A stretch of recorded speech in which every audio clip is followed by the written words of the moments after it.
Hello friends, स्वागत है आपका अपने इस YouTube channel medical depth the knowledge अड्डा में। आज के इस वीडियो में हम डायग्नोस्टिक पर्पस से यूज़ किया जाने वाला एक बहुत ही कॉमन सा blood test TLC blood test के बारे में बात करेंगे और यह जानेंगे कि इसकी नॉर्मल रेंज क्या होती है, इसके बढ़ने और घटने से हमें कौन कौन सी बीमारियों का पता चलता है। तो चलिए वीडियो को शुरू करते हैं।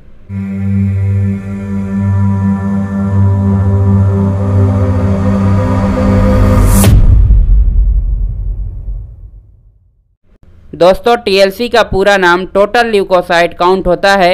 इस टेस्ट से हम शरीर में मौजूद ल्यूकोसाइट्स की संख्या का पता करते हैं तथा इसी संख्या के आधार पर ही हम तरह तरह की बीमारियों का पता लगाते हैं।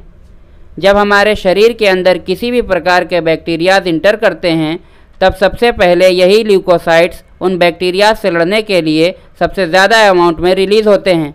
यानी जब भी हमारे शरीर में किसी भी तरह का इन्फेक्शन वगैरह कॉज होता है तो इन ल्यूकोसाइट्स की संख्या हमारे ब्लड में बढ़ने लगती है ताकि वह बाहर से आए हुए इन्फेक्टेंट्स या बैक्टीरियाज को मारकर उनसे हमारे शरीर की रक्षा कर सकें। इसीलिए किसी भी तरह के एक्यूट या क्रॉनिक इन्फेक्शन से बचने के लिए वहाँ ल्यूकोसाइट्स को ज़्यादा से ज़्यादा मात्रा में भेजकर वाइट ब्लड सेल्स उन बैक्टीरियाज या इन्फेक्टेंट से लड़ते हैं और इन्फेक्शन कॉज होने नहीं देते। वाइट ब्लड सेल्स इन्फेक्शन से बचाने के साथ साथ हमारे शरीर के अंदर एलर्जिक रिएक्शंस और इन्फ्लामेशन कॉज करने के लिए भी जिम्मेदार होते हैं। तो चलिए अब बात करते हैं कि किन किन क्लिनिकल कंडीशंस में टीएलसी का अमाउंट हमारे ब्लड के अंदर बढ़ जाता है।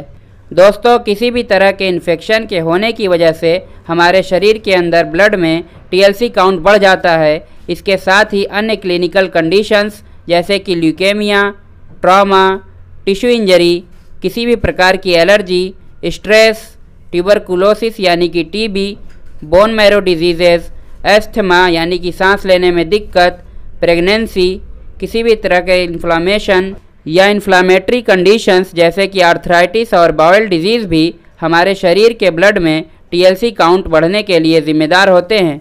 दोस्तों, कुछ कंडीशंस ऐसी भी होती हैं जिनमें हमारे शरीर के अंदर टीएलसी काउंट कम हो जाता है। तो चलिए अब उनके बारे में बात कर लेते हैं। Viral infections, aplastic anaemia, pernicious anaemia, dietary deficiency यानी कि खान पान सही ना होना, ऑटो इम्यून डिजीज़, इसके साथ ही स्प्लीन और लीवर डिजीज़ के केसेस में भी टीएलसी काउंट घटा हुआ मिलता है, यानी कि ब्लड के अंदर इनकी मात्रा कम मिलती है। दोस्तों, अब बात करते हैं कि हमारे शरीर के अंदर नॉर्मली कितना ल्यूकोसाइट पाया जाता है, यानी कि टीएलसी की नॉर्मल रेंज हमारे शरीर के अंदर कितनी होती है। दोस्तों, टीएलसी की वैल्यू उम्र के हिसाब से वेरी कर सकती है। जैसे कि एडल्ट्स के अंदर टीएलसी की नॉर्मल रेंज 4000 से 11000 पर क्यूबिक मिलीमीटर तक हो सकती है, जबकि यही टीएलसी काउंट 1 से 6 साल के बच्चों के अंदर 6000 से 17000 पर क्यूबिक मिलीमीटर तक हो सकता है। और वहीं न्यूबॉर्न बेबीज़ के अंदर टीएलसी की नॉर्मल रेंज 10,000 से 26,000 पर क्यूबिक मिलीमीटर तक पाई जाती है। So friends, this is the video on the TLC blood test. Hopefully this video will be helpful for you. Thank you for watching.